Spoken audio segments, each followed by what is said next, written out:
বাংলাদেশের বেশ কিছু জেলা প্লাবিত হয়েছে, বিশেষ করে ফেনী, কুমিল্লা, নোয়াখালী, লক্ষ্মীপুর, মৌলভীবাজার, এই বিভিন্ন জেলার, চট্টগ্রামের কিছু জায়গা এমনভাবে প্লাবিত হয়েছে যা আসলে না দেখলে সেটা অনুমান করা সম্ভব নয়। বহু পরিবার, এত দরিদ্র পরিবার যাদের ঘর বাড়ি ভেসে গেছে, ভেঙে গেছে, তাদের কিছুই নাই, নিঃস্ব একেবারে হয়ে গেছে, তাদের পুনর্বাসনের ব্যবস্থা করারও আমরা সিদ্ধান্ত নিয়েছি। আহলে হাদিস আন্দোলন বাংলাদেশ, বাংলাদেশ আহলে হাদিস যুব সংঘের কর্মী বাহিনী রিস্ক নিয়ে সেই অঞ্চলগুলোতে স্পিডবোট এবং ইঞ্জিন চালিত নৌকা এবং যেগুলো জায়গাতে এক কোমর পানি সেগুলোতে ট্রাক্টর, যেগুলো বড় চাকা বিশিষ্ট ট্রাক্টর, সেই ট্রাক্টরগুলো নিয়ে গিয়ে বাড়িতে বাড়িতে গিয়ে ত্রাণ পৌঁছে দিয়ে আসছে আলহামদুলিল্লাহ। গত 22 তারিখ থেকে এ যাবৎ পর্যন্ত প্রতিনিয়ত 2000 মানুষের খাবার আলহামদুলিল্লাহ পৌঁছে যাচ্ছে এবং 2000 মানুষের, প্রতিদিন 2000 মানুষের খাবার ব্যবস্থাপনা করতে গেলে এক প্যাকেটে 1000 টাকা করে হলে 20 লক্ষ টাকা খরচ হচ্ছে আমাদের প্রতিনিয়ত। 5টি পাপ রয়েছে, যে পাপগুলোতে তোমরা যদি জড়িয়ে পড়ো তাহলে তোমাদের উপরে বিপদ মুসিবত নাজিল হবে। এক, যখন কোনো জাতির মধ্যে প্রকাশ্য অশ্লীলতা ছড়িয়ে পড়ে তখন সে জাতির উপরে প্লেগ রোগের আবির্ভাব ঘটে। 2 নম্বরে, যখন মানুষরা ওজন এবং পরিমাপে মাপে কম দেওয়া শুরু করবে তখন দুর্ভিক্ষ নেমে আসবে। 3 নম্বর, মানুষ তাদের সম্পদের যাকাত দেওয়া থেকে বিরত থাকে, তখন তাদের উপরে বৃষ্টি বর্ষণ বন্ধ করে দেওয়া হয়। আহলে হাদিস আন্দোলন বাংলাদেশ, আসুন পবিত্র কুরআন ও সহিহ হাদিসের আলোকে জীবন গড়ি। ইন্নাল হামদালিল্লাহ নাহমাদুহু ওয়া নাস্তাঈনুহু ওয়া নাস্তাগফিরুহু ওয়া নাউযু বিল্লাহি মিন শুরুরি আনফুসিনা। আল্লাহ তাআলা পবিত্র কোরআন মাজিদে জান্নাতের স্পষ্ট বর্ণনা দিয়েছেন, অফুরন্ত নিয়ামতের কথা বর্ণনা করেছেন, যাতে মানুষ জান্নাতের কথা জেনে বুঝে জান্নাতে যাওয়ার প্রতি আকাঙ্ক্ষী হয়, আগ্রহী হয়। সাথে সাথে জাহান্নামের স্পষ্ট বর্ণনাও দিয়েছেন, জাহান্নামের কঠিন শাস্তি সম্পর্কে আল্লাহ তাআলা সতর্ক করেছেন, জানিয়ে দিয়েছেন, যাতে মানুষ জাহান্নামের কথা জেনে পড়ে বুঝে জাহান্নাম থেকে সতর্ক হয়। এবং দুনিয়াতে আল্লাহ তাআলা কিছু মানুষকে আল্লাহ তাআলা বেশি ইবাদত করার সুযোগ দান করেছেন, আবার কিছু মানুষকে আল্লাহ তাআলা তওবা করারও সুযোগ দিয়েছেন। সাথে সাথে আল্লাহ তাআলা সমগ্র মানব জাতিকে দুনিয়াতে পরীক্ষা করছেন। আমরা দুনিয়াতে পরীক্ষার সম্মুখীন হচ্ছি বিভিন্নভাবে, এজন্য দুনিয়াকে বলা হয় দারুল ইমতিহান। দুনিয়া হচ্ছে পরীক্ষাগার, পরীক্ষার হল। আমরা সবাই এই পরীক্ষার হলে আছি। যে যত সুন্দর পরীক্ষা দিতে পারবো, যে যত ভালো পরীক্ষা দিতে পারবো দুনিয়ার এই পরীক্ষার হলে, পরকালে সে তত বেশি ভালো প্রতিদান পাবো, পুরস্কৃত হব। দুনিয়ার এই পরীক্ষায় আমাদেরকে অবশ্যই ভালো পরীক্ষা দেওয়ার চেষ্টা করতে হবে, দুনিয়ার এই পরীক্ষায় আমাদের পাশ করতে হবে। আমাদের ওপরে বিভিন্ন সময়ে বিভিন্ন বালা মুসিবত আমরা দেখতে পাচ্ছি। আমরা দেখেছি আমাদের মাঝে সুনামির আঘাত, যে সুনামি সারা বিশ্বের বহু জায়গা লণ্ডভণ্ড করে দিয়েছে। আমরা দেখেছি সিডর, আমরা দেখেছি নার্গিস, আমরা দেখলাম কিছুদিন আগে রিমাল, আমরা দেখেছি করোনা ভাইরাস, কোভিড-19, যেই এক ক্ষুদ্র ভাইরাস যা চোখেও দেখা যায় না, সেই ভাইরাস সারা পৃথিবীকে স্তব্ধ করে দিয়েছিল। সারা পৃথিবীর যেই দেশগুলোতে উন্নত সায়েন্স রয়েছে, যার চিকিৎসা জগৎ অত্যন্ত উন্নত, সে দেশগুলোই বেশি আক্রান্ত হয়েছিল এবং সেখানকার লোকই বেশি মারা গেছে। আল্লাহ তাআলা এই ক্ষুদ্র ভাইরাসের মাধ্যমে আমাদেরকে সতর্ক করে দিয়েছেন যে আমরা মানব জাতি, আমাদের কোনো অহংকার নেই, আমাদের ইলম সীমিত, আমাদের সায়েন্স আল্লাহর কাছে কিছুই নয়। পৃথিবীর সায়েন্স এই করোনা ভাইরাসের মোকাবেলা করতে পারেনি, পারবেও না। অতএব আমরা যেন পৃথিবীতে আমাদের কোনো কিছুর অহংকার না করি, এই করোনা ভাইরাসের মাধ্যমে আল্লাহ তাআলা আমাদেরকে সতর্ক করেছেন। বর্তমানে অত্যন্ত ভয়াবহ পরিস্থিতির শিকার হচ্ছে আমরা। বাংলাদেশের বেশ কিছু জেলা প্লাবিত হয়েছে, বিশেষ করে ফেনী, কুমিল্লা, নোয়াখালী, লক্ষ্মীপুর, মৌলভীবাজার, এই বিভিন্ন জেলার, চট্টগ্রামের কিছু জায়গা এমনভাবে প্লাবিত হয়েছে যা আসলে না দেখলে সেটা অনুমান করা সম্ভব নয়।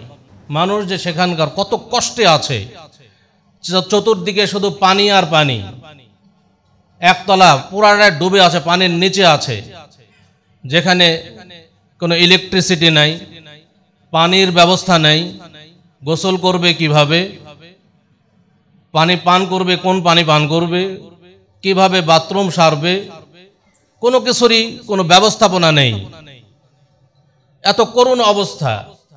কিছু কিছু জায়গায় এত স্রোত যে স্রোতে নৌকা নিয়ে যাওয়াও সম্ভব নয়, গাড়ি তো সম্ভব নয়।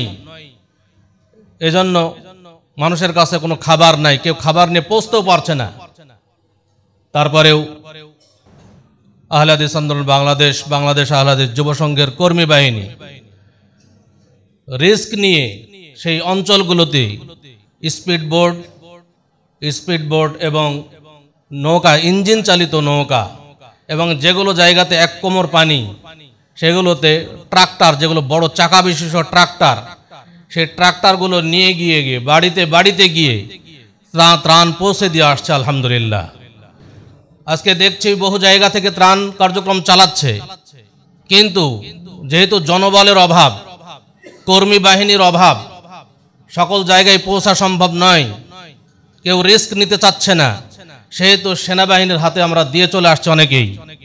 কিন্তু আহলে হাদিস আন্দোলন বাংলাদেশ আহলে হাদিস যুব সংঘের কর্মী বাহিনী যেহেতু সব জায়গাতে আছে, তারা জায়গাগুলো চেনে। ওই যে অঞ্চলগুলো প্লাবিত হয়েছে সেই অঞ্চলগুলোতে আমাদের কর্মী বাহিনী আছে, তারা কোন কোন জায়গায় কিভাবে গেলে সেখানে পৌঁছা সম্ভব, কোন রাস্তা ধরে গেলে পৌঁছা সম্ভব, এটা তারা জানে। এই সুবিধা ভোগ করে আমাদের কর্মী বাহিনী সব জায়গায় ত্রাণ নিয়ে পৌঁছছে এবং বাড়িতে গিয়ে ত্রাণ পৌঁছিয়ে দিচ্ছে আলহামদুলিল্লাহ।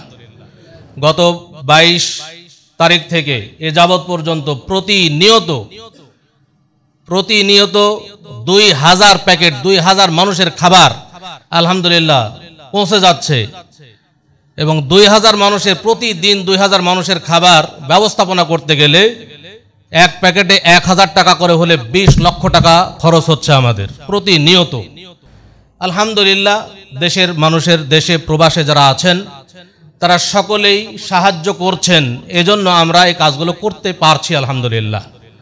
যেহেতু এখনো এই পানি নেমে যায়নি, এখনো নিয়মিত আমাদের প্রতিনিয়ত এই কার্যক্রম চলছে, চলমান প্রক্রিয়া, সেহেতু আপনারা সাহায্যের হাত আরো বাড়িয়ে দিন। আজকে যদি বন্যার পানি নেমেও যায়, বহু পরিবার, এত দরিদ্র পরিবার যাদের ঘর বাড়ি ভেসে গেছে, ভেঙে গেছে, তাদের কিছুই নাই, নিঃস্ব একেবারে হয়ে গেছে, তাদের পুনর্বাসনের ব্যবস্থা করারও আমরা সিদ্ধান্ত নিয়েছি। এজন্য আমরা সবাই এগিয়ে আসব।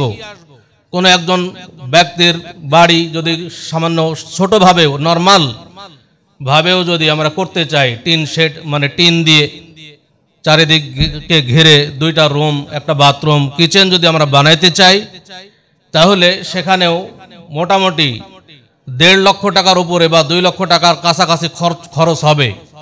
আমরা সবাই চেষ্টা করব যে কেউ একটা পরিবার, কেউ 2টা, কেউ 5টা, কেউ 10টা পরিবারের দায়িত্ব নেব যে আমি এই ধরনের কিছু পরিবারের পুনর্বাসনের ব্যবস্থা করব। আজকে ওই এলাকাগুলোতে সবচাইতে ভয়াবহ পরিস্থিতি হচ্ছে বিশুদ্ধ পানির, কারণ কোনো জায়গায় পানির ব্যবস্থা নেই। কোন পানি পান করবে তারা? যখন আমরা কোনো জায়গায় নৌকা নিয়ে যাচ্ছি ত্রাণ নিয়ে, যেই বাড়িগুলো দোতলা বাড়ি, জানালা দিয়ে, আবার যেগুলো একতলা বাড়ি, ছাদের উপর থেকে কিছু কিছু ব্যক্তি চিৎকার করছে যে আমাদেরকে একটু পানি দিয়ে যান, আমাদের গলা শুকিয়ে গেছে, একটু গলাটা ভেজাই। এই ধরনের আকুতি আহাজারি আমরা নিজে কানে শুনে এসেছি। আমরা সেগুলো তো জায়গাতে গিয়ে পানি দিয়ে এসেছি। এখন বর্তমানে আমরা একটা নতুন ব্যবস্থা গ্রহণ করেছি যে যেই জায়গাগুলোতে সাবমার্সিবল পাম্প রয়েছে সেই পাম্পগুলো থেকে 5 লিটারের বোতল, নতুন বোতল কিনে সেগুলো ফিল করে, সেগুলো ভর্তি করে আমরা বাড়িতে বাড়িতে পৌঁছে দিয়ে আসব। তাহলে পানি নতুনভাবে আমাদেরকে কিনতে হবে না। মোহতারাম আমির জামায়াতের একটি পরামর্শ গতকাল আমাকে দিয়েছেন, এখনো দিলেন, যে আমরা যেই জায়গাগুলো ডুবেনি, আজকে এই বন্যার কারণে বোঝা গেল কোন কোন জায়গা উঁচু জায়গা, কিছু কিছু জায়গা ডুবে নাই। তো সেই জায়গাগুলোতে যদি আমরা সাবমার্সিবল পাম্প, যেহেতু ইলেকট্রিসিটির দরকার হবে, ইলেকট্রিসিটি নাই, তা আমরা হ্যান্ড, যেটা চাপ কল বলি আমরা, সেগুলো যদি তৈরি করে দেই, তাহলে ভবিষ্যতে বন্যা হলেও আমরা সেগুলো সেই পাম্পগুলোর মাধ্যমে বা সেই টিউবওয়েল, যেটা ডিপ টিউবওয়েল, সেই টিউবওয়েলের পানি ভর্তি করে সেই অঞ্চলের মানুষ কিন্তু পানি পান করতে পারবে এবং সহজেই আমরা তাদের কাছে পানি পৌঁছে দিতে পারবো। আমি যতদূর তদন্ত করেছি, খবর নিয়েছি, যেহেতু এক এক জায়গায় এক এক রকম লেয়ার রয়েছে, এক এক জায়গায় ডিপ টিউবওয়েল বসাইতে এক এক রকম খরচের ব্যাপার, কিন্তু যেটা বোঝা গেল যে গড়ে আমরা যদি 60,000 টাকা করে ব্যয় করি, তাহলে এই ওই উক্ত উঁচু জায়গাগুলোতে আমরা ডিপ টিউবওয়েল বসাতে পারবো ইনশাআল্লাহ। এই জন্য আমিরে জামাতের আহ্বান আপনাদের নিকটে যে আপনারা যে যতটা পারেন এই ডিপ টিউবওয়েলগুলো বসানোর জন্য আপনারা সিদ্ধান্ত নেবেন এবং আমাদের সাথে যোগাযোগ করবেন। আমরা বাংলাদেশ আহলে হাদিস যুব সংঘ এবং আহলে হাদিস আন্দোলন বাংলাদেশের কর্মী বাহিনীর মাধ্যমে ওই জায়গাগুলোতে ডিপ টিউবওয়েল বসানোর ব্যবস্থা করব, যাতে ভবিষ্যতে এই ধরনের পানির আর কোনো সমস্যা না হয়। সম্মানিত উপস্থিতি, আমরা আসলে যেটা আজকের খুতবার বিষয়, যে আমাদের উপরে যে বালা মুসিবত নাজিল হচ্ছে এর কারণটা কি, এর কারণ উদ্ঘাটন করা দরকার। প্রথমত, এটা আমাদের উপরে নাজিল হচ্ছে আমাদের পরীক্ষা স্বরূপ। আল্লাহ তাআলা আমাদের ঈমানের পরীক্ষা করছেন। এজন্য আল্লাহ তাআলা পবিত্র কোরআন মাজিদে ঘোষণা করছেন, ওয়ালানাবলুওয়ান্নাকুম বিশাইইম মিনাল খাউফি ওয়াল জু', অবশ্যই আমি তোমাদেরকে পরীক্ষা করব বিশাইইম মিনাল খাউফ, কিছু ভীতি দিয়ে, ভয় দিয়ে, ওয়াল জু'এ, ক্ষুধা দিয়ে, ওয়া নাকসিম মিনাল আমওয়ালি ওয়াল আনফুসি ওয়াস সামারাত, এবং তোমাদের ধন সম্পদ, তোমাদের কাউকে মৃত্যুদান এবং তোমাদের ফল মূল নষ্ট করে দেওয়ার মাধ্যমে আমি তোমাদেরকে পরীক্ষা করব। ওয়া বাশশিরিস সাবিরিন, আর ধৈর্যশীলদের জন্যই বা ধৈর্যশীলদেরকে সুসংবাদ দাও। তাহলে এক্ষেত্রে আমাদের ধৈর্যশীল হতে হবে। আমাদের উপরে যে বিপদ মুসিবত যে আসছে, এটা আমাদের মূলত ঈমানদারদের জন্য, যারা আমরা নিজেদেরকে মুমিন মনে করি, মুসলিম মনে করি, তাদের জন্য এটা পরীক্ষা স্বরূপ আসছে। অতএব আমাদেরকে সর্বোচ্চ ধৈর্য ধারণ করতে হবে। এরপরে বলছেন, আল্লাযীনা ইযা আসাবাতহুম মুসিবাহ, যারা বিপদ মুসিবত যখন নাজিল হয় তখন ক্বালু, তারা বলে, ইন্না লিল্লাহ, নিশ্চয় আমরা সকলে আল্লাহরই জন্য, ওয়া ইন্না ইলাইহি রাজিউন, এবং নিশ্চয় আমরা আল্লাহর দিকেই ফিরে যাব। উলাইকা আলাইহিম সালাওয়াতুম মির রাব্বিহিম ওয়া রাহমা, আর তারাই সেই লোক যাদের উপরে আল্লাহর অনুগ্রহ এবং দয়া, ওয়া উলাইকা হুমুল মুহতাদুন, আর তারাই হচ্ছে হেদায়েত প্রাপ্ত। এই আয়াতগুলোর মাধ্যমে আল্লাহ তাআলা স্পষ্ট করে দিয়েছেন যে আল্লাহ তাআলা আমাদেরকে পরীক্ষা করবেন। যেহেতু আল্লাহ তাআলা আগেই বলে দিয়েছেন, সেহেতু এই ধরনের পরীক্ষায় ধৈর্য ধারণ করা আমাদের জন্য সহজ। আল্লাহ যদি না বলতেন আমাদের জন্য একটু কঠিন হতো, কিন্তু যেহেতু আল্লাহ তাআলা খবর দিয়ে দিয়েছেন যে আমাদেরকে আল্লাহ পরীক্ষা করবেন, সেহেতু আমরা অবশ্যই মনে করব এটা আমাদের উপর বিশাল পরীক্ষা। এই পরীক্ষায় আমরা সর্বোচ্চ ধৈর্য ধারণ করব। পৃথিবীর বুকে সবচেয়ে বড় বড় পরীক্ষার সম্মুখীন হয়েছিলেন আম্বিয়ায়ে কেরাম। তারপরে যে যত সৎ কর্মশীল হবেন, যে যত বেশি পরহেজগার হবেন, তার উপর তত বেশি পরীক্ষা নেমে আসবে। এটা আল্লাহ তাআলার পক্ষ থেকে আমাদের ঈমানের পরীক্ষা। যেমন রাসূলুল্লাহ সাল্লাল্লাহু আলাইহি ওয়াসাল্লাম বলছেন, ইন্না মিন আশাদ্দিন নাস বালাআন আল আম্বিয়া, সবচাইতে কঠিন পরীক্ষার, মানুষদের মধ্যে সবচাইতে কঠিন পরীক্ষার সম্মুখীন হয়েছিলেন কারা? আল আম্বিয়া, আম্বিয়ায়ে কেরাম। সুম্মাল্লাযীনা ইয়ালুনাহুম, তারপরে তার পরবর্তী স্তরের মানুষ। সুম্মাল্লাযীনা ইয়ালুনাহুম, তারপরে তার পরবর্তী স্তরের মানুষ। সুম্মাল্লাযীনা ইয়ালুনাহুম, তারপরে তার পরবর্তী স্তরের মানুষ। অতএব আমরা যারা ঈমানদার এবং যারা সৎকর্মশীল এবং যে যত বেশি পরহেজগার, তাদের উপরে তত বেশি পরীক্ষা নেমে আসবে। যেমন ভাবে নেমে এসেছিল ইব্রাহিম আলাইহিস সালাতু ওয়াস সালামের উপর। পৃথিবীর বুকে সবচাইতে বড় বড় পরীক্ষার সম্মুখীন হয়েছিলেন ইব্রাহিম আলাইহিস সালাতু ওয়াস সালাম, কিন্তু তিনি সকল পরীক্ষাতেই পাশ করেছেন। কোন পরীক্ষাতে তিনি বিচলিত হননি, নিরাশ হননি আল্লাহর রহমত থেকে। অতএব আমাদের উপরে যে কঠিন পরীক্ষা আসছে, আমরা কখনোই ঈমানদার ব্যক্তি নিরাশ হব না। আল্লাহর রহমত থেকে আমাদের নিরাশ হওয়ার কোনো সুযোগ নাই। মনে করব এটা আল্লাহর পরীক্ষা, এই পরীক্ষা আমরা পাশ করব, এর বিনিময়ে আল্লাহ তাআলা আমাদেরকে উত্তম প্রতিদান দেবেন ইনশাআল্লাহ। আল্লাহ রাসূল সাল্লাল্লাহু আলাইহি ওয়াসাল্লামের আরো একটি হাদিস, আনাস ইবনে মালিক রাদিয়াল্লাহু তাআলা আনহু হতে বর্ণিত, তিনি বলছেন যে রাসূলুল্লাহ সাল্লাল্লাহু আলাইহি ওয়াসাল্লাম বলেন, ইযা আরাদাল্লাহু বিআবদিহিল খায়রা, যখন আল্লাহ তাআলা তার কোনো বান্দার কল্যাণ চান, আজ্জালা লাহুল উকুবা ফিদ দুনিয়া, আল্লাহ তাআলা দুনিয়াতেই তার তাড়াতাড়ি শাস্তির ব্যবস্থা করেন, শাস্তি দিয়ে দেন। ওয়া ইযা আরাদাল্লাহু বিআবদিহিশ শাররা, আর যখন আল্লাহ তাআলা তার কোনো বান্দার অকল্যাণ চান, আমসাকা আনহু বিযামবিহি, আল্লাহ তাআলা তার পাপের শাস্তি দেওয়া থেকে বিরত থাকেন, দুনিয়াতে তার পাপের শাস্তি দেন না। হাত্তা ইউয়াফা বিহি ইয়াউমাল কিয়ামাতি, এমনকি শেষ পর্যন্ত আল্লাহ তাআলা কিয়ামতের দিন তার বিচার করেন, তার ফয়সালা করেন। যদি দুনিয়াতে আমাদের পরীক্ষা হয়ে যায়, এটা আমাদের জন্য আল্লাহর কল্যাণ, আল্লাহর তরফ থেকে কল্যাণ, আল্লাহ কল্যাণ কামনা করছেন আমাদের জন্য, আল্লাহ আমাদের কল্যাণ চাচ্ছেন, ভালো চাচ্ছেন, এই জন্য আমাদেরকে দুনিয়াতে পরীক্ষা করছেন। কিন্তু দুনিয়াতে যদি আমাদেরকে শাস্তি না দিয়ে, আমাদের উপর বিপদ মুসিবত না দিয়ে যদি আমাদের পাপকে পাপ হিসেবে রেখে দেন, তাহলে জাহান্নামের যে কঠিন শাস্তি আমাদেরকে গ্রাস করবে, এটা অত্যন্ত ভয়াবহ। এজন্য দুনিয়ার এই শাস্তিকে মনে করব যে এটার মাধ্যমে আল্লাহ আমার দুনিয়াতে শাস্তি দিচ্ছেন এবং আমার পাপগুলো ক্ষমা হয়ে যাচ্ছে, পরকালে জাহান্নামের কঠিন শাস্তি থেকে আমরা মুক্তি লাভ করব ইনশাআল্লাহ। আরো একটা হাদিস, রাসূলুল্লাহ সাল্লাল্লাহু আলাইহি ওয়াসাল্লাম বলছেন, মা মিন মুসিবাতিন তুসিবুল মুসলিমা, এমন কোন মুসিবত নাই যেই মুসিবত মুসলিমরা সেটা পতিত হয় মুসিবতে, এমন কোন মুসিবত ইল্লা কাফফারাল্লাহু বিহা আনহু, যেই মুসিবতের কারণে অবশ্যই মুসলিমরা কি হয়, তাদের পাপের কাফফারা হয়ে যায়, তাদের পাপ মোচন হয়ে যায় এই মুসিবতের কারণে, বিপদের কারণে। হাত্তা শাওকাতে উশাকুহা, এমনকি একটা কাঁটাও যদি বিদ্ধ হয় শরীরে, সেই কাঁটা বিদ্ধ হওয়ার কারণে যে কষ্ট পেলাম, এর কারণেও, এর মাধ্যমেও আল্লাহ তাআলা আমাদের পাপকে ক্ষমা করেন, আলহামদুলিল্লাহ। তাহলে আমাদের উপরে বিপদ মুসিবত এটা আল্লাহর রহমত আমাদের জন্য। দুনিয়াতেই এই পাপের শাস্তি যদি হয়ে যায়, এর মাধ্যমে আমাদের পাপ যদি ক্ষমা হয়ে যায়, জাহান্নামের কঠিন শাস্তি থেকে যদি আমরা মুক্তি পেয়ে যাই, এটা আমাদের জন্য অনেক বড় একটি পাওয়া হবে।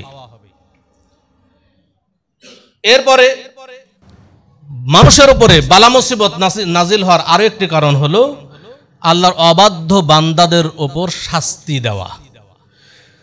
আল্লাহর অবাধ্য বান্দাদেরকে শাস্তি দেওয়া, এটা একটা উদ্দেশ্য। এজন্যই আল্লাহ তাআলা বলছেন, ওয়ামা আসাবাকুম মিন মুসিবাতিন ফাবিমা কাসাবাত আইদিকুম ওয়া ইয়াফু আন কাসীর, তোমাদের উপরে যে বিপদ মুসিবত নাজিল হয়, এটা তোমাদেরই কৃতকর্মের ফল। ওয়া ইয়াফু আন কাসীর, এবং আল্লাহ তাআলা তোমাদের অনেক পাপকে ক্ষমা করে দেন। আল্লাহ তাআলা আমাদের সকল পাপকে যদি ধরতেন এবং সকল পাপের শাস্তি দেওয়া শুরু করতেন, তাহলে আমাদের বাঁচার কোনো উপায় থাকতো না। আল্লাহ তাআলা আমাদের অনেক পাপকে ক্ষমা করে দেন। আর কিছু পাপকে আল্লাহ তাআলা ধরেন, যেই পাপের কারণেই, যেই আমাদের কৃতকর্মের কারণে আমাদের উপরে বালা মুসিবত বিপদ নাজিল হয়, যেটা আল্লাহ তাআলা ঘোষণা দিচ্ছেন। আল্লাহ তাআলা আরো বলছেন যে মাইয়া আমাল সুআন ইউজজা বিহি, যে ব্যক্তি কোনো খারাপ আমল করে তার প্রতিদান লাভ করে, তাকে প্রতিদান দেওয়া হয়। তাহলে খারাপ আমল যদি আমরা করি তার প্রতিদান হয় দুনিয়াতে পাবো আর না হলে আখেরাতে পাবো। খারাপ আমল করলে তার প্রতিদান পেতে হবে। এজন্য আমাদেরকে অবশ্যই পাপ কাজ ছেড়ে দিতে হবে। আমরা কেন এই বিপদের সম্মুখীন হচ্ছি? কারণ আমরা সকলেই পাপী, আমাদের পাপ বেড়ে গেছে। এজন্য আল্লাহ তাআলা পবিত্র কোরআন মাজিদে বলছেন ইন্নাল ইনসানা লাফি খুসর, নিশ্চয় সকল মানুষ অবশ্যই ক্ষতির মধ্যে নিমজ্জিত। দুইবার তাকিদ করে আল্লাহ তাআলা বললেন যে নিশ্চয় সকল মানুষ অবশ্যই ক্ষতির মধ্যে নিমজ্জিত। কেন?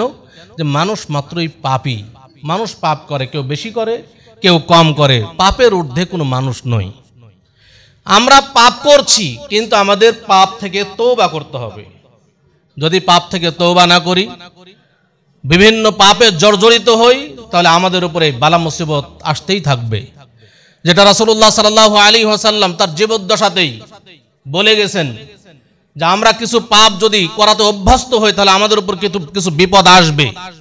তিনি বলছেন মুহাজিরদেরকে লক্ষ্য করে, ইয়া মা'শারাল মুহাজিরিন, হে মুহাজির সম্প্রদায়, খামসুন ইযা তুলিতুম বিহিন্না, পাঁচটি বিষয় আছে যেখানে তোমরা পরীক্ষার সম্মুখীন হবে। এর দ্বারা উদ্দেশ্য হলো যে পাঁচটি পাপ রয়েছে, যে পাপগুলোতে তোমরা যদি জড়িয়ে পড়ো তাহলে তোমাদের উপরে বিপদ মুসিবত নাজিল হবে। পাঁচটি পাপ কি? তিনি বলছেন, এক, লাম তাজহারিল ফাহিশাতু ফি কওমিন কাত্তু হাত্তা ইউলিনু বিহা, যখন কোনো জাতির মধ্যে প্রকাশ্য অশ্লীলতা ছড়িয়ে পড়ে তখন ইল্লা ফাশা ফিহিমুত তাউন, তখন সে জাতির উপরে প্লেগ রোগের আবির্ভাব ঘটে। ওয়াল আউজাউল্লাতী লাম তাকুন মাযাত ফি আসলাফিহিমুল্লাযীনা মাযাউ, এই প্লেগ রোগ ছাড়াও এমন সব রোগ ব্যাধির আবির্ভাব ঘটে যা পূর্বেকার লোকদের মধ্যে দেখা যায়নি, দেখা যেত না। বর্তমানে আমাদের মাঝে বিভিন্ন রোগ ব্যাধি যা পূর্বেকার লোকদের মধ্যে দেখা যায়নি, কিন্তু এখন সেগুলো আমাদের মাঝে আসছে। যেমন করোনা ভাইরাস এসেছিল, মহামারী, বিশ্বের বহু মানুষ মারা গেছে। এই রোগটা আগে ছিল না। এখন প্রায় মানুষই আমরা ডায়াবেটিস রোগে ভুগছি। এই ডায়াবেটিস রোগটা আগে ছিল না, কিন্তু এখন হচ্ছে। বিভিন্ন নতুন নতুন রোগ আমাদের মাঝে আসছে। কেন? কারণ আমাদের মাঝে প্রকাশ্য অশ্লীলতা ছড়িয়ে পড়েছে। রাসূলুল্লাহ সাল্লাল্লাহু আলাইহি ওয়াসাল্লাম বলছেন যে মাদক দ্রব্য সকল অশ্লীলতার মূল। আমরা বর্তমান যুব সমাজ মাদক দ্রব্যে বা মাদকতায় আসক্ত। আজকে যুব সমাজ খুব কম পাওয়া যায় যারা মাদক সেবন করে না। আমরা আহলে হাদিস আন্দোলন বাংলাদেশ আহলে হাদিস যুব সংঘের পক্ষ থেকে সরকারের প্রতি আহ্বান জানাবো, যেই সমস্ত কোম্পানি এই মাদক দ্রব্য উৎপাদন করছে তাদেরকে বন্ধ করতে হবে। আজকে কেউ মাদক সেবন করলে তাকে গ্রেফতার করা হয়, কিন্তু যেখান থেকে মাদক আসছে আমাদের মাঝে তাদেরকে কিছুই বলা হচ্ছে না। অতএব যারা মাদক উৎপাদন করছে তাদের বিরুদ্ধে ব্যবস্থা নেওয়া দরকার, তাহলেই এই মাদক দূর হবে।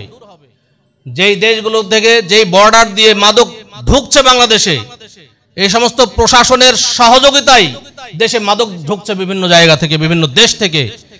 এই ছিদ্রগুলো আমাদের বন্ধ করতে হবে। যতদিন পর্যন্ত এই ছিদ্র বন্ধ করতে আমরা সক্ষম না হব ততদিন পর্যন্ত মাদক বন্ধ হবে না। যতই আমরা মাদকের বিরুদ্ধে স্লোগান দেই না কেন, মাদক বন্ধ কখনোই হবে না যতক্ষণ পর্যন্ত মাদক উৎপাদন বন্ধ না করব। আমাদের দেশে স্কুল কলেজ ইউনিভার্সিটিগুলোর দিকে যদি আমরা দেখি, নারী পুরুষের অবাধ মেলামেশা, বেহায়াপনা, এগুলো প্রকাশ্য অশ্লীলতা। এই প্রকাশ্য অশ্লীলতার কারণেই আমাদের মাঝে এই সমস্ত রোগ ব্যাধির আবির্ভাব ঘটছে। অতএব এগুলো বন্ধ করতে হবে। 2 নম্বরে বলছে ওয়ালাম ইয়ানকুদুল মিকিয়াল ওয়াল মিজানা ইল্লা উখিযু বিসসিনিন ওয়া শিদ্দাতিল মাউনা ওয়া জাওরিস সুলতানি আলাইহিম। যখন মানুষরা ওজন এবং পরিমাপে কম দেওয়ায় অভ্যস্ত হবে, কম দেওয়া শুরু করবে, ইল্লা উখিযু বিসসিনিন, তখন দুর্ভিক্ষ নেমে আসবে। ওয়া শিদ্দাতিল মাউনা, কঠিন বিপদ আসবে। ওয়া জাওরিস সুলতানি আলাইহিম, এবং শাসকের পক্ষ থেকে জুলুম নেমে আসবে, অত্যাচার নেমে আসবে। আমরা বর্তমানে মাছ কিনতে যাই, মাছওয়ালারা যে ওজন ঠিক দেবে বিশ্বাস করা যায় না। গোস্তের বাজারে গোস্ত কিনতে গেলে ওজনে ঠিক দেবে বিশ্বাস করা সম্ভব হয় না। চাল কিনতে গেলে চালের ওজন কম দেয়। আপনি যদি কাপড় কিনতে যান দেখবেন যে কাপড়েও কম দেয়। প্রত্যেকটা জায়গায় ওজনে মাপে কম। আজকে যারা জমি পরিমাপ করছেন, যারা আমাদেরকে বলি যে জমি জরিপ করে, যারা আমিন বলি আমরা, এই সমস্ত আমিনরাও যারা জমি পরিমাপ করছেন তারাও কোনো দিকে পক্ষপাতিত্ব করে একদিকে বেশি একদিকে কম করে ফেলেন। এখানেও পরিমাপে কম বেশি। তাহলে আমাদের উপর তো এমনি বালা মুসিবত নেমে আসছে না, আমাদের উপরে জালেম সরকারের জুলুম এমনিতে নেমে আসছে না, এগুলো আমাদের কৃতকর্মের ফল। এজন্য আমাদের যারা ব্যবসা বাণিজ্য করছি অবশ্যই ওজনে মাপে যেন কম না দেই। ওজনে মাপে কম দিলে এ ধরনের দুনিয়াবী শাস্তি আমাদের উপর আসবে, পরকালীন শাস্তি তো অপেক্ষা করছেই। পরকালে জাহান্নামের কঠিন শাস্তি আমাদের জন্য অপেক্ষা করছে, যার সম্মুখীন আমরা হব যদি ওজনে মাপে কম দেই। 3 নম্বরে রাসূল সাল্লাল্লাহু আলাইহি ওয়াসাল্লাম বলছেন ওয়ালাম ইয়ামনাউ যাকাতা আমওয়ালিহিম ইল্লা মুনিউল কাতরা মিনাস সামা ওয়ালাউলাল বাহাইম লাম ইউমতারু।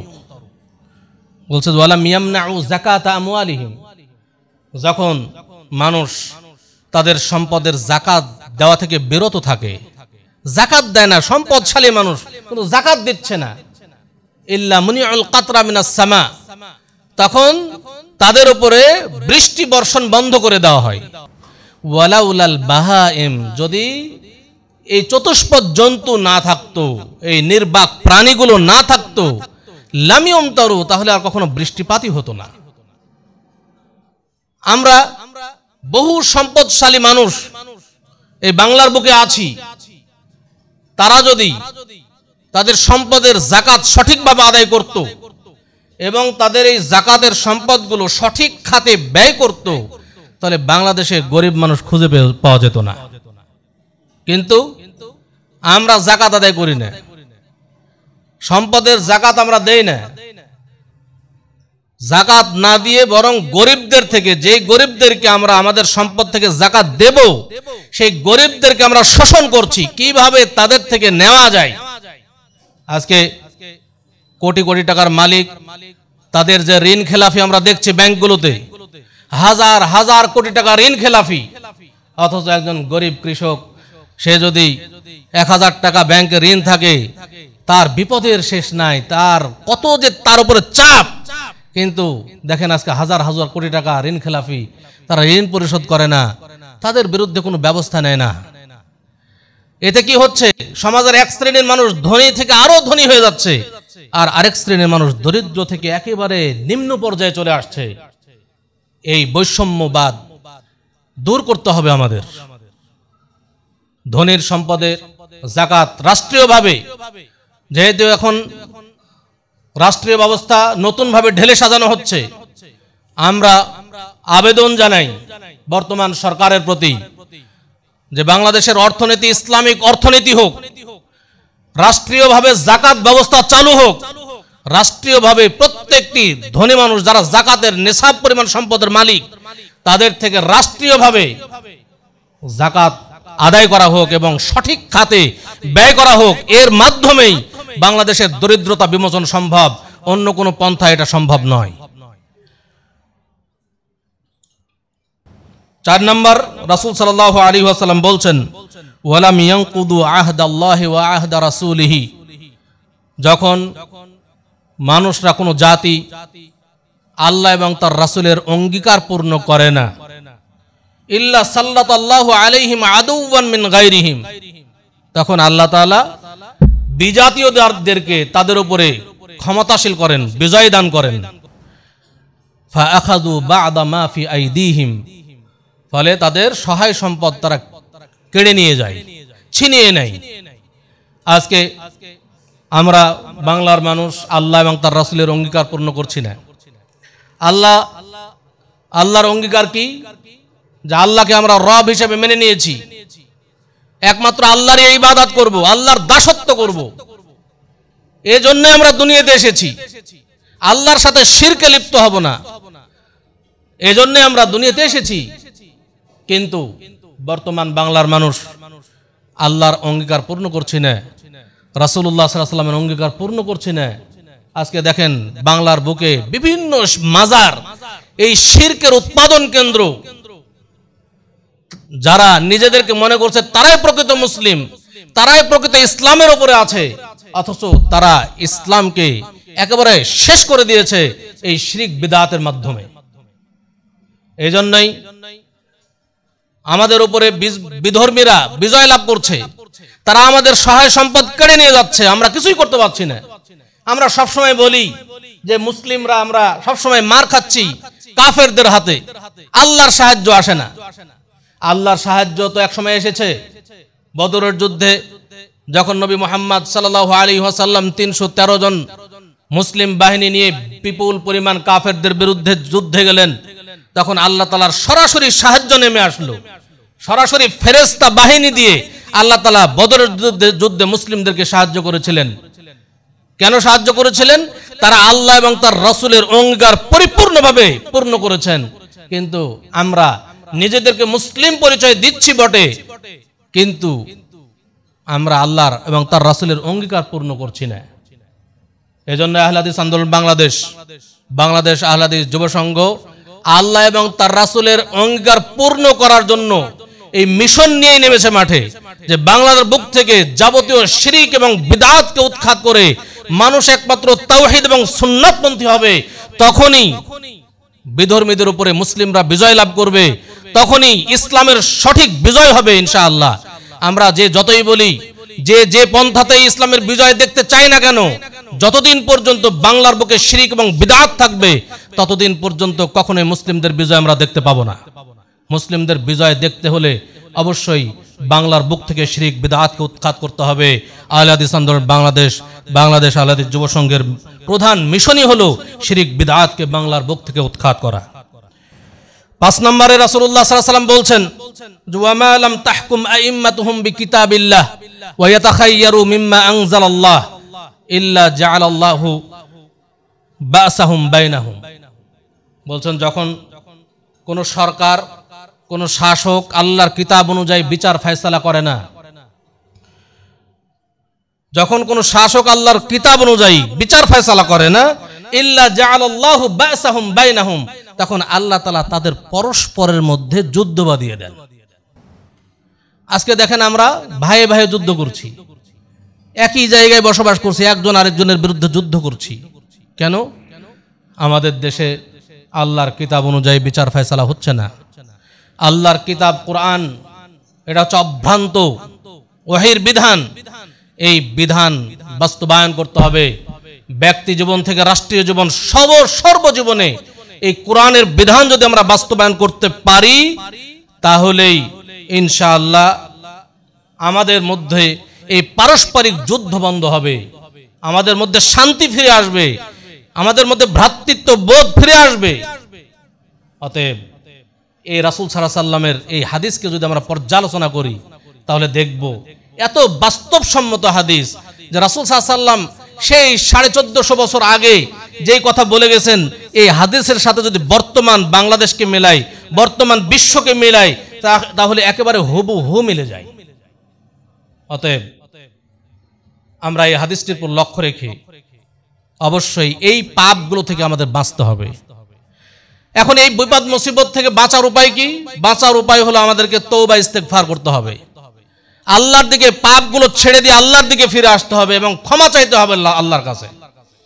হাদিসে এসেছে যে রাসূলুল্লাহ সাল্লাল্লাহু আলাইহি ওয়াসাল্লামের পূর্বের গুনাহ পরের গুনাহ সব ক্ষমা করে দেওয়া হয়েছে, তারপরেও রাসূলুল্লাহ সাল্লাল্লাহু আলাইহি ওয়াসাল্লাম দৈনিক কমপক্ষে 100 বার ক্ষমা চাইতেন। আমাদের তো আর পূর্বের গুনাহ পরের গুনাহ ক্ষমা করা হয়নি, কত ক্ষমা চাওয়া লাগতে পারে, কিন্তু আমরা 100 বার কেন 10 বারই ক্ষমা চাই না। আমাদের বেশি বেশি ক্ষমা চাওয়া দরকার। পাপ হবে, আমাদের পাপ ভুল বুঝতে পারলেই ক্ষমা চাইতে হবে সাথে সাথে। রাসূলুল্লাহ সাল্লাল্লাহু আলাইহি ওয়াসাল্লামের একটা হাদিস, ক্ষমা চাচ্ছেন কিভাবে, কত পাপে যখন একজন মুমিন যখন পাপে নিমজ্জিত হয়ে যায়, পাপ বুঝতে পারে যে আমার দ্বারা পাপ হয়ে গেল, তখন মুমিনের অন্তর সবসময় জাহান্নামের কঠিন শাস্তি থেকে বাঁচার চেষ্টা করে। এটা মুমিনের অন্তর, কিভাবে বাঁচা যায়, জাহান্নামের শাস্তি যেন আমাকে গ্রাস না করে। যেমন উদাহরণস্বরূপ বলা যায় যে মাইজ ইবনে মালিক রাদিয়াল্লাহু তাআলা আনহু একদা জিনায় লিপ্ত হয়ে গেছেন। রাসূলুল্লাহ সাল্লাল্লাহু আলাইহি ওয়াসাল্লামের কাছে আসলেন, এসে বলছেন যে তাহিরনি ইয়া রাসূলুল্লাহ, হে আল্লাহর রাসূল সাল্লাল্লাহু আলাইহি ওয়াসাল্লাম, আমাকে পবিত্র করুন, আমি জিনায় লিপ্ত হয়েছি, আমার উপর হদ কায়েম করুন, আমার উপরে রজম করুন। রাসূলুল্লাহ সাল্লাল্লাহু আলাইহি ওয়াসাল্লাম বলছেন ইরজি, তুমি বাড়ি ফিরে যাও, ফাস্তাগফিরিল্লাহ, আল্লাহর কাছে ক্ষমা চাও, ওয়া তুব ইলাই, আল্লাহর দিকে ফিরে আসো। মাইজ ইবনে মালিক রাদিয়াল্লাহু তাআলা ফিরে গেলেন, কিন্তু তিনি মানতে পারছেন না অন্তর থেকে। কিছু দূর গিয়ে আবার ফিরে আসছেন। তিনি মনে করছেন যে আল্লাহ রাসূল ক্ষমা চাইতে বলেন, আল্লাহ যদি ক্ষমা না করেন তাহলে তো জাহান্নামের কঠিন শাস্তি আমাকে গ্রাস করবে, আমি জাহান্নামের শাস্তি ভোগ করতে পারবো না। আবার ফিরে আসলেন, এসে বলছেন ইয়া রাসূলুল্লাহ তাহিরনি, আমাকে পবিত্র করুন। আল্লাহ রাসূল দ্বিতীয়বার একই কথা বললেন, ফিরে যাও বাড়িতে, তুমি আল্লাহর কাছে ক্ষমা চাও, আল্লাহর দিকে ফিরে আসো। আবার ফিরে গেলেন। আবার তিনি কিছু দূর গিয়ে আবার ফিরে আসলেন, ফিরে এসে আবার একই কথা বলছেন, আবার রাসূল সাল্লাল্লাহু আলাইহি ওয়াসাল্লাম একই কথা বললেন। চতুর্থবার আবার রাসূল সাল্লাল্লাহু আলাইহি ওয়াসাল্লামের কাছে সে ফিরে আসলো, ফিরে এসে বলছেন যে হে আল্লাহর রাসূল সাল্লাল্লাহু আলাইহি ওয়াসাল্লাম তাহিরনি, আমাকে পবিত্র করুন। রাসূল সাল্লাল্লাহু আলাইহি ওয়াসাল্লাম একটু রাগান্বিত হয়ে বললেন যে লোকটি কি পাগল নাকি, আমি এতবার বলছি যে তুমি ফিরে যাও, ক্ষমা চাও আল্লাহর কাছে, তা আবার বারবার ফিরে আসে। এক সাহাবী দাঁড়িয়ে রাসূল সাল্লাল্লাহু আলাইহি ওয়াসাল্লামের কাছে সাক্ষ্য প্রদান করলেন যে হে আল্লাহর রাসূল সাল্লাল্লাহু আলাইহি ওয়াসাল্লাম, এই ব্যক্তি পাগল নয়, সুস্থ ব্যক্তি। তখন রাসূল সাল্লাল্লাহু আলাইহি ওয়াসাল্লাম বলেন, এ কি তাহলে মদ পান করেছে নাকি, এ কি মদ্যপ অবস্থায় আমার কাছে বারবার ফিরে আসছে? এক ব্যক্তি তার মুখ শুকে দেখলেন যে তার মদের কোনো দুর্গন্ধ আছে কিনা, তিনি দুর্গন্ধ পেলেন না। রাসূল সাল্লাল্লাহু আলাইহি ওয়াসাল্লামকে বললেন যে হে আল্লাহ রাসূল সাল্লাল্লাহু আলাইহি ওয়াসাল্লাম, মদের কোনো দুর্গন্ধ নাই, অতএব মদ পান করেনি। রাসূল সাল্লাল্লাহু আলাইহি ওয়াসাল্লাম তখন তাকে বললেন যে তুমি কি সত্যিই জিনা করেছো? হ্যাঁ, আমি জিনা করেছি, আমার পর হদ কায়েম করুন। রাসূল সাল্লাল্লাহু আলাইহি ওয়াসাল্লাম তখন তাকে রজম করার নির্দেশ দিলেন। তাকে বুক পর্যন্ত মাটিতে পুঁতে পাথর মেরে রজম করা হলো। রাসূল সাল্লাল্লাহু আলাইহি ওয়াসাল্লাম সেই দিন বলেছিলেন যে মাইজ ইবনে মালিক যত তওবা করেছে, এই তওবা যদি তোমাদের সকলের মাঝে বন্টন করে দেওয়া হয়, তোমাদের সকলের পাপ ক্ষমা হওয়ার জন্য যথেষ্ট হবে। এইভাবে তারা পরিত্রাণ চেয়েছেন জাহান্নামের কঠিন শাস্তি থেকে। নিজে গিয়ে হাসি মুখে তাকে রজম হতে হবে, তাকে মৃত্যুবরণ করতে হবে, এটাকে তারা হাসি মুখে বরণ করে নিচ্ছেন। কেন? জাহান্নামের কঠিন শাস্তি থেকে বাঁচার জন্য। দুনিয়াতে আমার শাস্তি হোক, জাহান্নামে যেন আমাকে না যেতে হয়। এর কয়েকদিন পরেই গামেদি গোত্রের এক মহিলা একইভাবে আসলেন, এসে বলছেন তাহিরনি ইয়া রাসূলুল্লাহ, হে আল্লাহ রাসূল সাল্লাল্লাহু আলাইহি ওয়াসাল্লাম, আমাকে পবিত্র করুন, আমি জিনা করেছি। রাসূল সাল্লাল্লাহু আলাইহি ওয়াসাল্লাম একই কথা বললেন, তুমি বাড়িতে ফিরে যাও, তওবা করো।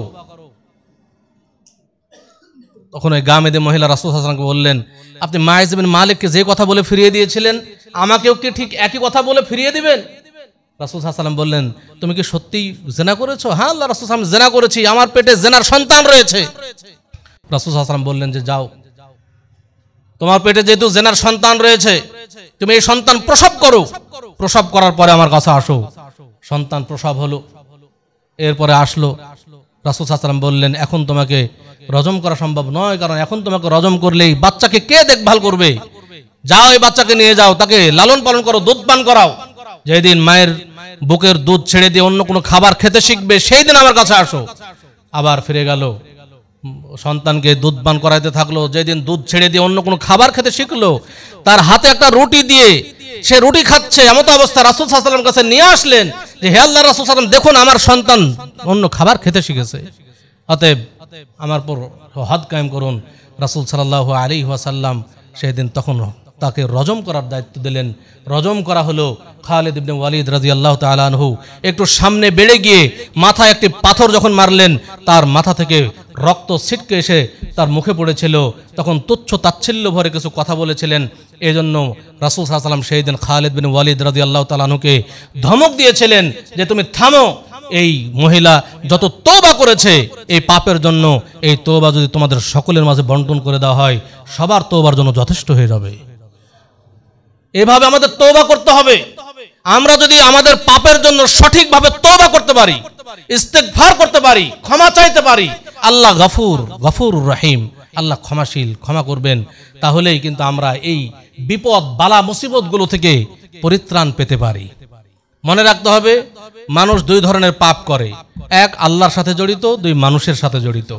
আল্লাহর সাথে যে পাপগুলো জড়িত আল্লাহর সাথে ক্ষমা চাইতে হবে, আল্লাহর কাছেই আল্লাহ ক্ষমা করবেন।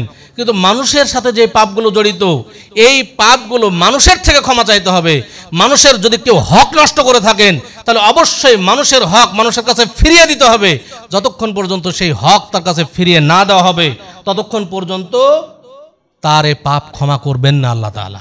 অতএব এই পাপ ক্ষমা হওয়ার জন্য যার হক তাকে ফিরিয়ে দিতে হবে।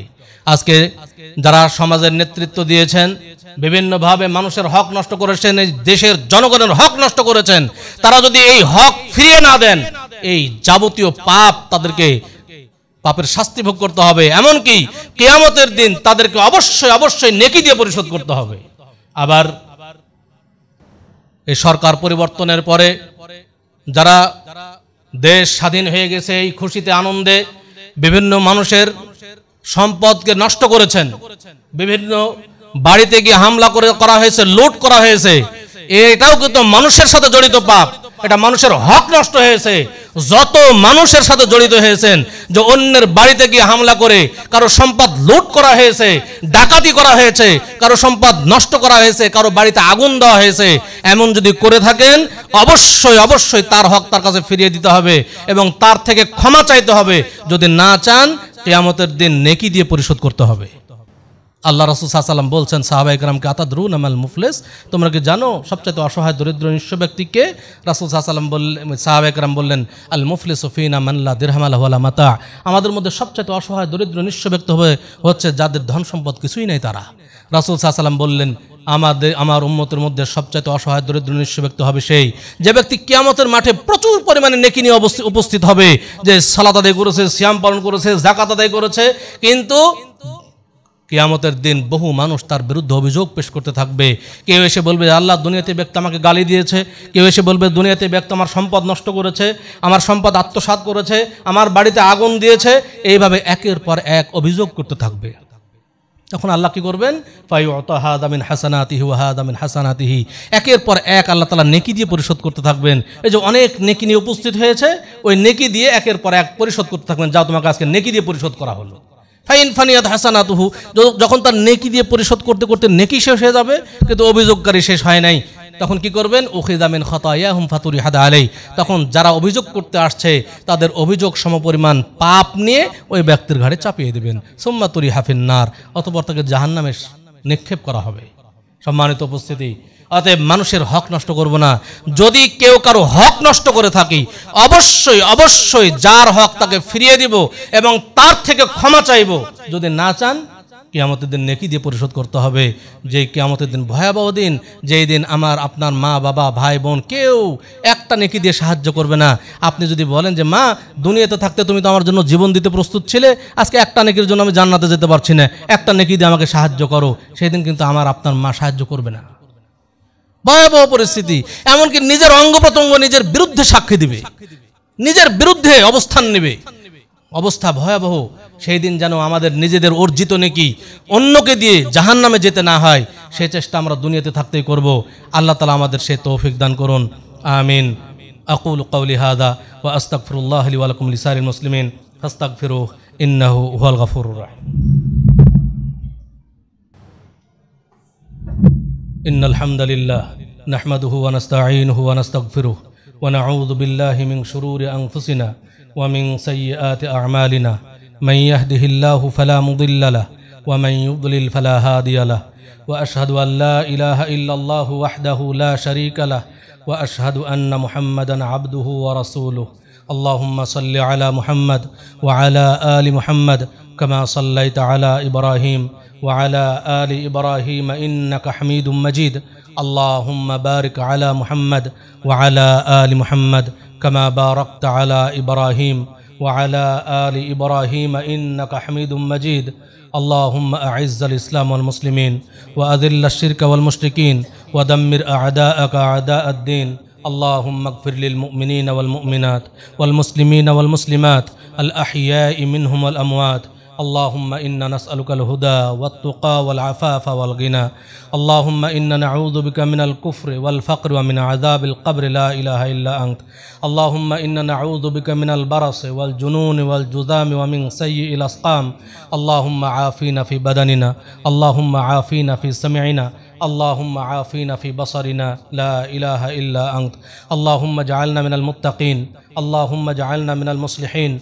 اللهم اجعلنا من المصلين اللهم اجعلنا من شهداء الأبرار اللهم اجعلنا من أصحاب الجنة الفردوس اللهم أجرنا من النار اللهم أجرنا من النار اللهم أجرنا من النار اللهم ارزقنا رزقا حلالا طيبا واسعا يا رب العالمين ربنا آتنا في الدنيا حسنة وفي الآخرة حسنة وقنا عذاب النار اللهم انصر المسلمين في كل مكان يا رب العالمين اللهم انصر المسلمين في فلسطين اللهم انصر المسلمين في فلسطين اللهم انصر المسلمين في كل مكان يا رب العالمين ربنا آتنا في الدنيا حسنة وفي الآخرة حسنة وقنا عذاب النار عباد الله إن الله يأمر بالعدل والإحسان وإيتاء ذي القربى وينهى عن الفحشاء والمنكر والبغي يعظكم لعلكم تذكرون فاذكروا الله يذكركم واشكروه على نعمه يزدكم ولذكر الله أكبر والله يعلم ما تصنعون